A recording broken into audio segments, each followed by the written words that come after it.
tentang ini ya, tentang LHKPN-nya Rafael ini. Karena ada statistik loh. Ya, statistik harta LHKPN-nya Pak Rafael itu ada.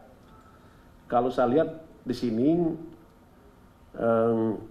kekayaannya tahun 2011 kurang lebih sekitar 20,5 miliar.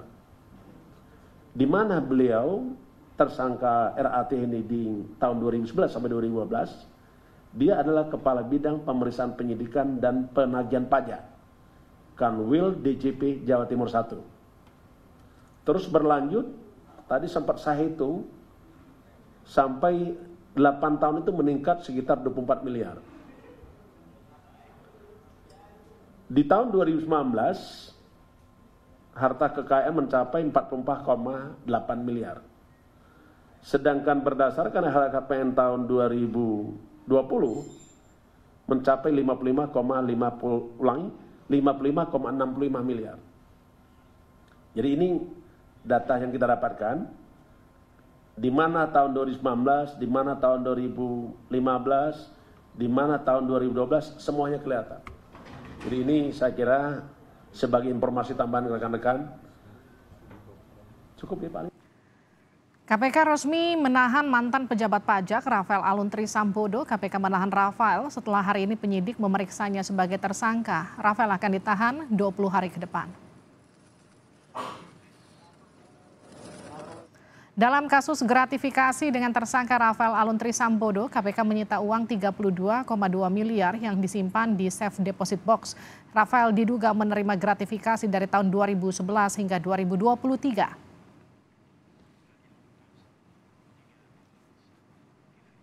KPK akhirnya menahan tersangka kasus penerimaan gratifikasi Rafael Aluntri Sambodo. Setelah ditahan, bagaimana pengembangan kasusnya? Kita akan bahas bersama dengan Wakil Ketua KPK 2015-2019 Laode M. Syarif. Selamat malam, Pak Laode.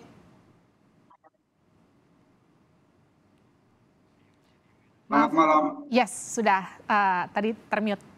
Pak Laode, kalau dalam kasus seperti Rafael setelah ditahan, pengembangan kasusnya akan seperti apa dan seberapa besar kemungkinannya bahwa orang-orang di sekitar Rafael juga ikut terjerat, Pak? Ya, pertama-tama saya mengucapkan selamat kepada teman-teman di KPK yang berhasil membongkar kasus yang lumayan sulit ini. Soal bagaimana perkembangannya kita tunggu saja, dan biasanya kalau itu gratifikasi maka tentunya gratifikasi itu kan pasti ada pemberinya. Pemberinya. Jadi siapa yang memberi dan dalam rangka apa, tapi nanti kita lihat nanti apakah hanya gratifikasi atau memang ada suap atau ada jenis tindak pidana yang lain. Ya kita serahkan waktu itu. Atau ada tindak pidana pencucian uang. Yang penting, yang paling penting sekarang itu adalah bahwa KPK untuk sementara mendapatkan bahwa salah satu tindak pidana asalnya adalah gratifikasi. Itu yang harus kita syukuri. Oke, salah satu tindak pidana dasarnya itu kan gratifikasi, Pak Laode. Dan ini kan diduga terjadi, koreksi saya kalau salah, datanya itu dari 2011 sampai tahun ini 2023. Artinya sepanjang sekitar 12 tahun. Bagaimana kemudian membuktikan gratifikasi yang terjadi sepanjang rentang waktu itu, Pak? Ya, jadi kan kalau membuktikannya itu memang gratifikasi atau suap itu ada kesulitan tersendiri. Nah biasanya kalau makanya waktu itu kan biasanya harus tertangkap tangan. Tetapi kalau misalnya KPK melihat bahwa ada transfer yang dilakukan melalui perbankan, itu kan bisa tercatat. Bisa tercatat, apa namanya, bisa ditelusuri, follow the money. Ya. Seperti itu. Yang didapatkan sekarang misalnya itu kelihatannya adalah transfer yang bukan tunai tetapi dari bank dan masuk ke Rafael, dan itu bisa dibuktikan oleh teman-teman KPK. Dan mudah-mudahan transfer-transfer lain juga dalam model yang sama. Kalau kita bicara follow the money seperti yang Anda katakan, itu kan kita bisa lebih mudah menelusurinya begitu Pak. Tapi bagaimana dengan uang-uang seperti yang dikatakan 32,2 miliar yang ada di safe deposit box yang diduga bagian dari gratifikasi seperti itu. Bagaimana dengan transaksi-transaksi cash? Penelusurannya akan sesulit apa Pak Laode? Ya, yang cash itu terus terang saya harus katakan bahwa itu agak sulit. Tapi kan kita juga meminta pasti para penyidik di KPK akan melihat dan bertanya untuk menjelaskan asal-usul dari uang yang 32 miliar yang dalam safe deposit box itu.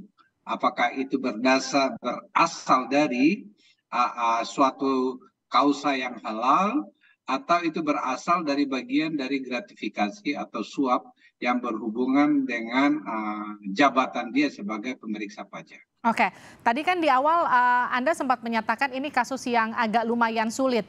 Sulit dalam perspektif Anda seperti apa, Pak Laude? Ya sulit karena biasanya kalau suap itu kan biasanya harus tertangkap tangan kan, atau gratifikasi biasanya seperti itu.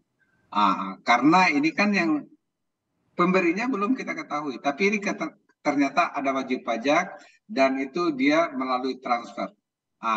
Itu dari situ kita bisa melihat bahwa ya, Tuhan itu selalu memberikan sisa-sisa rahmat ya untuk para penegak hukum untuk meneliti. Bayangin saja kalau itu semuanya dilakukan dengan transaksi tunai. Pasti nggak ketahuan dong. Itu sulit, sangat sulit. Ya. Pak Laude, kalau seperti kasusnya Rafael ini kemudian dia membuat satu perusahaan baru, kemudian para wajib pajak yang kemudian ada kendala diarahkan ke perusahaan konsultan pajaknya, kemudian ada dugaan permainan terjadi di sana, artinya sebetulnya ini kasusnya tidak akan berhenti di proses gratifikasi, tapi juga ada tindak pidana korupsi lainnya? Saya belum tahu persis, tetapi ada hal yang paling menarik dan itu juga kita dapatkan pada kasus-kasus pajak sebelumnya. Seperti apa, Pak? Ketika saya misalnya waktu itu, ketika di zaman saya waktu itu kita menangkap yang namanya Handan Soekarno, yang kebetulan satu grup ini dengan Rafael ini, dengan Rafael ini. Oke. Oleh karena itu, saya pikir Kementerian Keuangan dan Dirjen Pajak pada khususnya masa sih dibolehkan oleh aturan internal mereka ya, pegawai pajak tapi punya konsultan pajak. Itu betul-betul menurut saya tidak boleh ada.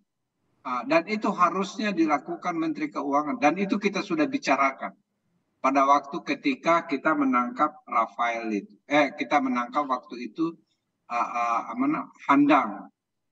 Lo bayangin, dia pemeriksa pajak, terus dia punya kantor konsultan pajak, terus biasanya kalau tidak selesai pengadilan pajak, mulai konsultan pajaknya, pengacaranya adalah orang-orang bekas pajak, hakimnya pun biasanya peran dari Dirjen Pajak. Jadi ini putaran yang harus diputus oleh Kementerian Keuangan. Tidak boleh ini berlangsung. Akan terulang lagi hal-hal seperti ini.